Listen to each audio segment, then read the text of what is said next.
प्रधानमंत्री हमारा खास शो लोकसभा चुनाव 2024 का सबसे बड़ा शो लेकर हम हाजिर हैं। दुनिया के सबसे बड़े लोकतंत्र का अगला प्रधानमंत्री कौन बनेगा, इस पर देश ही नहीं दुनिया भर की नजरें टिकी हुई हैं। इस बेहद ही खास शो में हम आपको अलग अलग सेगमेंट्स के जरिए देश भर की चुनावी खबरें दिखाते हैं।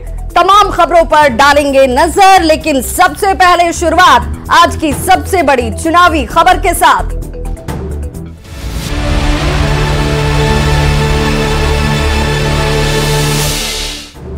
तो लोकसभा चुनाव 2024 के पहले चरण में कल यानी शुक्रवार को 21 राज्यों की 102 लोकसभा सीटों पर मतदान होने वाला है।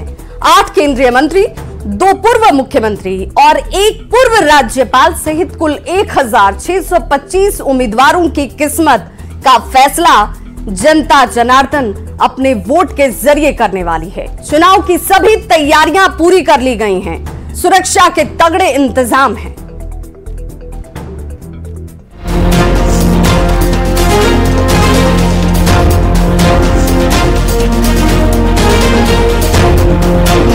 देश के 21 राज्यों और केंद्र शासित प्रदेशों में 102 लोकसभा सीट पर शुक्रवार को पहले चरण की वोटिंग होगी। मतदान सुबह 7 बजे से शुरू होगा, जो शाम 6 बजे तक चलेगा।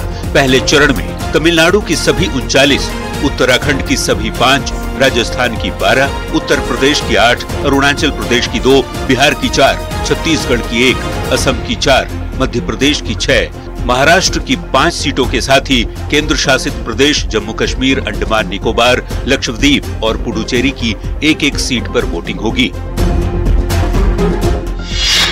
पहले चरण में 102 संसदीय सीट में सामान्य सीट 73 है। एससी के लिए 18 सीट रिजर्व है, तो एसटी के लिए रिजर्व 11 सीट पर वोटिंग होगी। इसके साथ ही 92 विधानसभा सीट के लिए भी मतदान होगा। पूर्वोत्तर के 2 राज्यों अरुणाचल प्रदेश और सिक्किम में लोकसभा के साथ ही पहले चरण में विधानसभा के चुनाव भी कराए जा रहे हैं।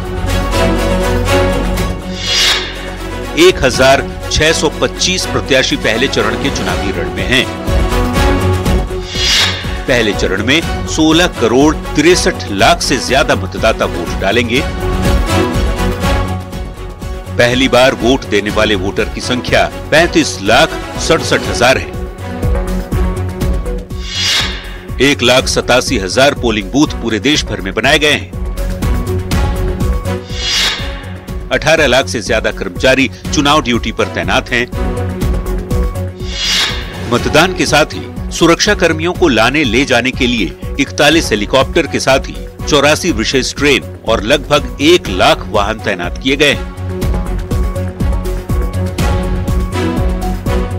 7 चरण में हो रहे लोकसभा चुनाव के पहले फेज के लिए नेताओं ने पूरा जोर लगा दिया है। चुनाव प्रचार में प्रधानमंत्री नरेंद्र मोदी, अमित शाह, राजनाथ सिंह, योगी आदित्यनाथ, नीतीश कुमार, कांग्रेस अध्यक्ष मल्लिकार्जुन खड़गे के साथ ही राहुल गांधी ने पूरी ताकत झोंक दी।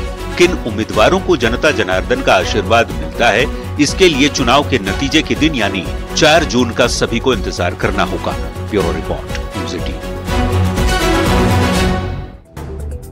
चरण की वोटिंग है और इस वोटिंग में 21 राज्यों के 102 लोकसभा सीटें शामिल हैं और इन 102 लोकसभा सीटों में बिहार की 4 लोकसभा सीटें भी हैं और इन 4 लोकसभा सीटों में पहले चरण में मतदान कल होने वाला है। और मतदान को लेकर कौन कौन सी लोकसभा सीटें उसकी भी जानकारी दे दें। गया, नवादा, औरंगाबाद और जमुई सीट पर कल वोटिंग होगी। 4 सीटों पर कुल 38 प्रत्याशियों की साख जो है वो दांव पर लगी हुई है। एनडीए और महागठबंधन के नेताओं की सीधी टक्कर में जनता का आशीर्वाद किसे मिलता है, इसका पता 4 जून को नतीजे के दिन ही होगा।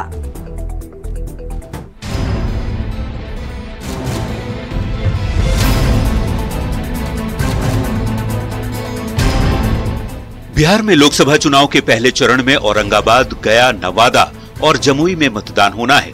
फर्स्ट फेज की 4 सीट पर कुल 38 प्रत्याशियों की साख दांव पर लगी है। इस चुनाव में एनडीए 5 दल BJP, JDU, Hindustani Awam Morcha, LJPR और राष्ट्रीय लोक मोर्चा के साथ चुनावी मैदान में है, तो महागठबंधन आरजेडी, कांग्रेस, विकासशील इंसान पार्टी और वामपंथी दलों के साथ चुनावी रण में है। पहले चरण में बिहार के पूर्व सीएम जीतन राम मांझी की प्रतिष्ठा दांव पर लगी है।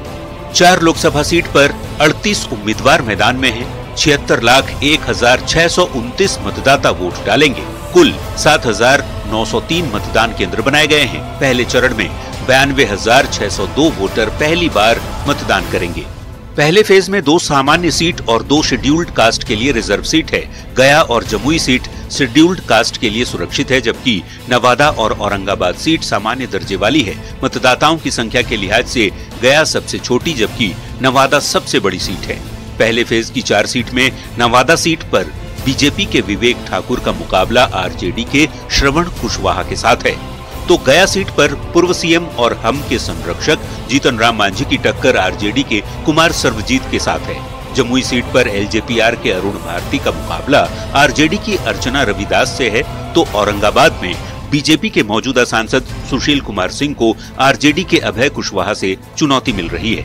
4 में से 3 सीट पर सीधी टक्कर दोनों गठबंधन के उम्मीदवारों के बीच है, तो चौथी सीट नवादा में त्रिकोणीय मुकाबला देखा जा रहा है। बीजेपी के विवेक ठाकुर और आरजेडी के श्रवण कुमार आमने सामने हैं, पर निर्दलीय विनोद यादव और गुंजन कुमार ने मैदान में उतरकर मुकाबले को रोचक बना दिया है। बिहार की लोकसभा की कुल 40 सीटों पर 7 चरण में मतदान हो रहे हैं। पहले फेज में किन उम्मीदवारों को जनता का आशीर्वाद मिलेगा, ये लोकसभा चुनाव के नतीजे के दिन यानी 4 जून को ही तय होगा। Bureau report, news 18।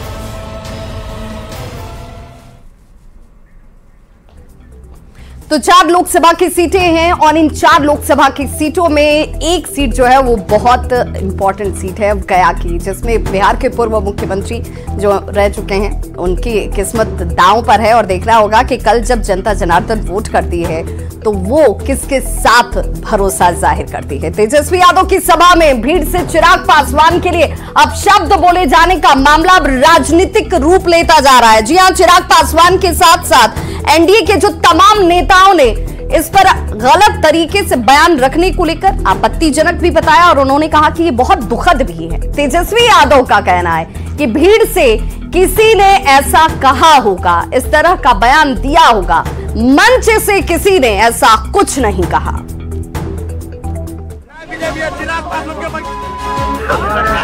2024 की चुनावी लड़ाई गाली तक आई। पहले फेज की वोटिंग में महज कुछ घंटे ही बाकी, लेकिन उसके पहले वायरल हुए एक वीडियो ने बिहार ही नहीं बल्कि पूरे देश की राजनीति को गरमा दिया है।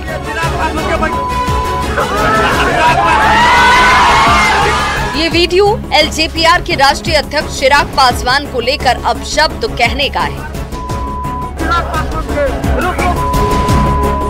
दावा किया जा रहा है कि 2 दिन पहले तेजस्वी यादव की सभा में भीड़ की तरफ से चिराग पासवान को अब शब्द बोला गया। इस दौरान तेजस्वी यादव मंच पर मौजूद थे। हालांकि न्यूज़ 18 इस वीडियो की पुष्टि नहीं करता, लेकिन वीडियो में क्या बोला जा रहा है वो आप खुद देख लीजिए।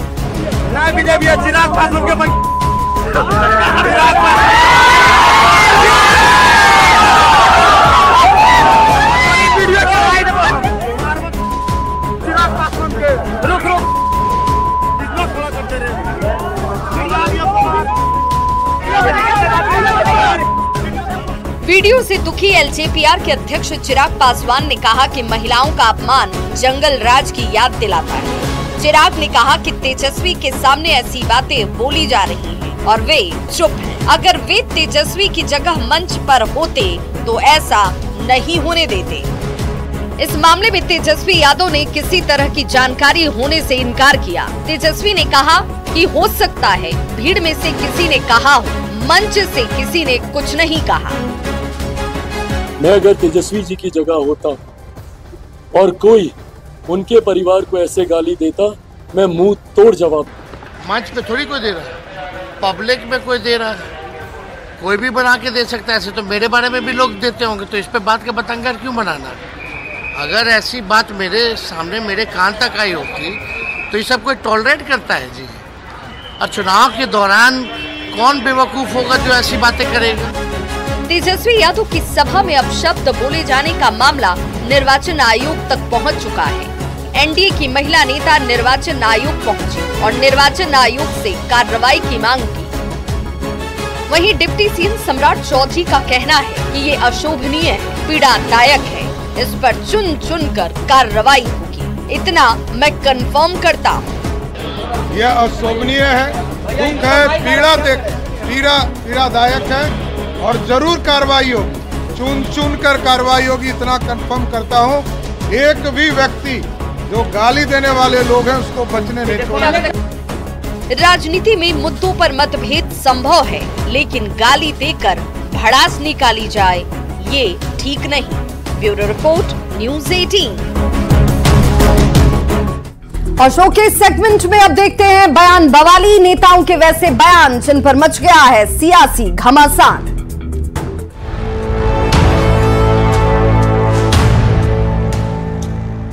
तो छपरा में रोहिणी आचार्य ने विवादित बयान दिया है। सारण की सीट से आरजेडी उम्मीदवार रोहिणी आचार्य ने बीजेपी उम्मीदवार राजीव प्रताप रूढ़ी पर तंज कसते हुए कहा कि रूढ़ी को बेवकूफ नेता उनकी तरफ से कह दिया जाता है, वो उन्हें बेवकूफ नेता करार दे देती हैं। बयान बवाली में रोहिणी आचार्य को सुनिए। जनता भी बेचारा लोग नरेंद्र मोदी जी के नाम पे वोट देखिए कितना अपार सब मतलब आशीर्वाद दे रहा है, प्यार दे रहा है।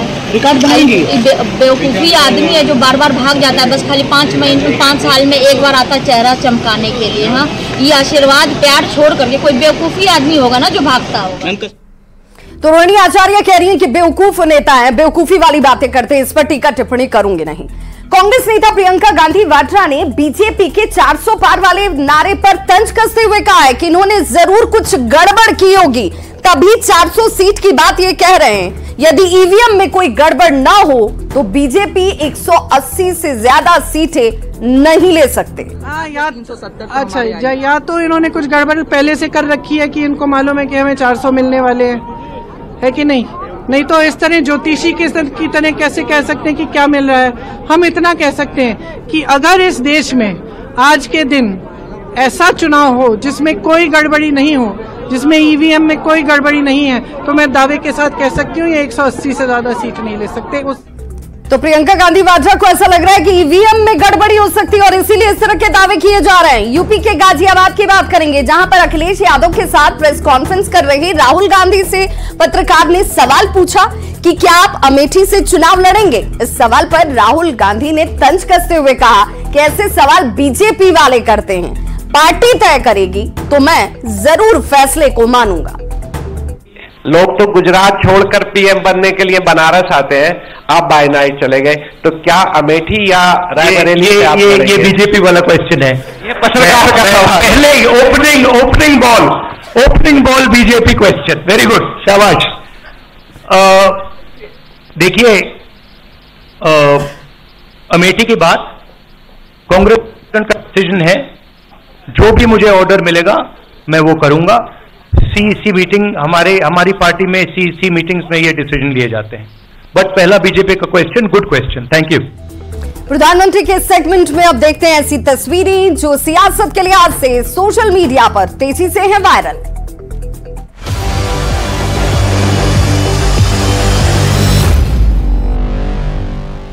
असम के नलबाड़ी में चुनावी रैली को संबोधित करने पहुंचे प्रधानमंत्री नरेंद्र मोदी मंच से पारंपरिक यंत्र बजाते हुए नजर आए।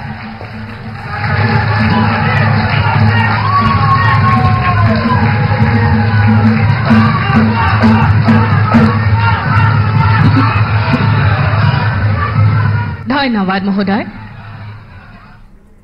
तेलंगाना के बीजेपी नेता टी राजा सिंह ने रामनवमी के बाद हैदराबाद में शोभा यात्रा निकाली, जिसमें हजारों की भीड़ उमड़ पड़ी।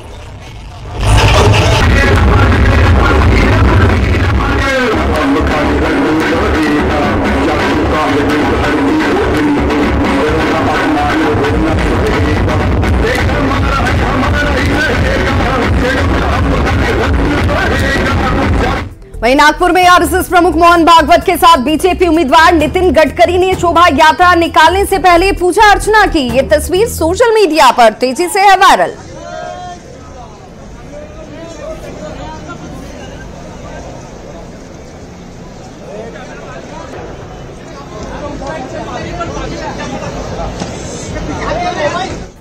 और प्रधानमंत्री के शो के आखिर में देख लेते हैं फटाफट अंदाज में चुनाव से जुड़ी 24 खबरें चुनाव 24 में।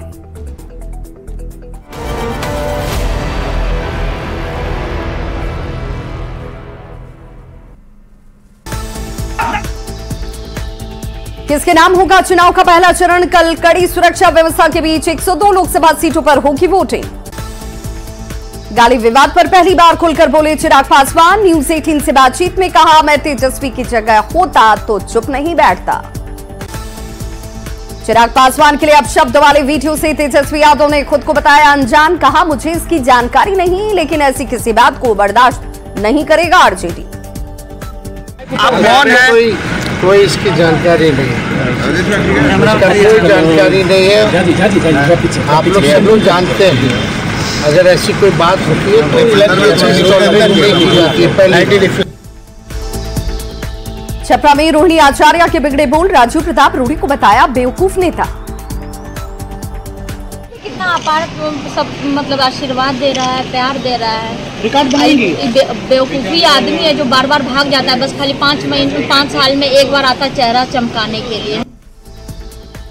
सारण लोकसभा सीट से एनडीए प्रत्याशी राजीव प्रताप रूढ़ी ने चलाया जनसंपर्क अभियान। पीएम मोदी के विकास कार्यों के नाम पर वोट करने की अपील। दिल्ली के सीएम अरविंद केजरीवाल के खाने को लेकर ईटी ने कोर्ट में की शिकायत। कहा, घर के खाने से बढ़ रहा केजरीवाल का शुगर लेवल। ईवीएम के खिलाफ दायर याचिकाओं पर सुनवाई के बाद सुप्रीम कोर्ट का निर्वाचन आयोग को निर्देश। चुनाव प्रक्रिया पर आशंका ठीक नहीं, हर कदम उठाए जाएं। बेगूसराय में महागठबंधन उम्मीदवार अवधेश कुमार राय ने किया नामांकन। कई नेता नामांकन के दौरान रहे मौजूद। अररिया लोकसभा सीट पर आरजेडी उम्मीदवार शहनवाज आलम ने किया नामांकन। बाढ़ के समाधान का किया वादा। किशनगंज में लोकसभा चुनाव से पहले कई कांग्रेस के नेता जेडीयू में हुए शामिल। प्रदेश अध्यक्ष उमेश कुशवाहा ने दिलाई सदस्यता। तेजस्वी यादव की सभा में चिराग पासवान को अपशब्द बोले जाने पर बीजेपी का हमला। सम्राट चौधरी ने कहा, चुन चुन कर होगी कार्रवाई। चिराग पासवान के परिवार को गाली देने वाले वायरल वीडियो पर सम्राट चौधरी का बयान। कहा, गाली गलौज अशोभनीय। वायरल वीडियो पर कांग्रेस प्रदेश अध्यक्ष अखिलेश सिंह का बयान। कहा, मर्यादित भाषा का इस्तेमाल गलत। तेजस्वी की सभा में चिराग पासवान की मां को अपशब्द कहने के मामले में उप मुख्यमंत्री विजय सिन्हा का बयान। कहा, यह उनकी मानसिकता और संस्कार को दर्शाता है। संजय जायसवाल ने भी मामले में दी प्रतिक्रिया। कहा, महागठबंधन का ट्रैक रिकॉर्ड अपहरण, डकैती और नीचता की सीमा। बीजेपी प्रवक्ता उषा विद्यार्थी के नेतृत्व में एनडीए नेता की टीम पहुंची चुनाव आयोग। तेजस्वी यादव पर मुकदमा दायर करने की मांग। दरभंगा सीट से बीजेपी उम्मीदवार गोपाल जी ठाकुर ने नामांकन से पहले किया पूजा पाठ। समर्थकों के साथ प्रसिद्ध श्यामा माई मंदिर और मनोकामना मंदिर में भगवान से लिया आशीर्वाद। नेता प्रतिपक्ष तेजस्वी यादव ने पहले चरण की सभी सीटों पर जीत का किया दावा। कहा, चारों सीट पर इंडी गठबंधन की होगी जीत। जेडीयू में शामिल हुए पूर्व सांसद बुलो मंडल। कहा, आरजेडी में समाप्त हो चुका है आंतरिक लोकतंत्र। गोड्डा पुलिस और अपराधी के बीच मुठभेड़ में युवक की मौत पर बीजेपी ने सरकार को घेरा। बीजेपी प्रवक्ता प्रतुल शाहदेव ने पुलिसकर्मियों की ट्रेनिंग पर उठाए सवाल। नवादा में वोटिंग से पहले डीएम कार्यालय में बनाया गया कंट्रोल रूम। 924 बूथ केंद्रों पर शांतिपूर्ण मतदान को लेकर रखी जाएगी निगरानी। चाईबासा में जेएमएम नेताओं ने उलगुलान रैली को लेकर की बैठक। घाटशिला विधायक ने कार्यकर्ताओं को एकजुट होकर रैली को सफल बनाने का दिया मंत्र। नवादा डीएम ने लोगों से की 19 अप्रैल को वोट करने की अपील। एसपी ने लोकसभा चुनाव को लेकर सुरक्षा के इंतजाम पूरे करने की दी जानकारी। रामगढ़ में बड़का गांव से कांग्रेस विधायक अंबा प्रसाद के साथ धक्का मुक्की का आरोप। बीच बचाव करने पहुंचे विधायक के बॉडीगार्ड और फोटोग्राफर को आई चोट।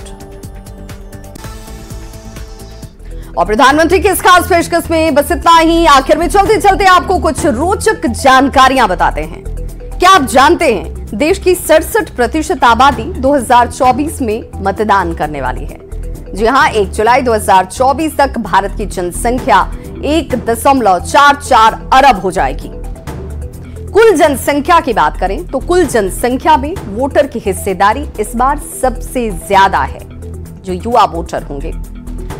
अब तक के चुनाव में सबसे कम मतदान 1962 में 46.3% हुआ था। 2019 के आम चुनाव में मतदान का यह प्रतिशत 67% से अधिक था। 1989 में वोटिंग की न्यूनतम आयु 21 वर्ष से घटाकर 18 साल की गई थी। तो हमारे इस खास शो में आज बस इतना ही, लेकिन न्यूज 18 बिहार झारखंड पर खबरों का सिलसिला लगातार जारी है।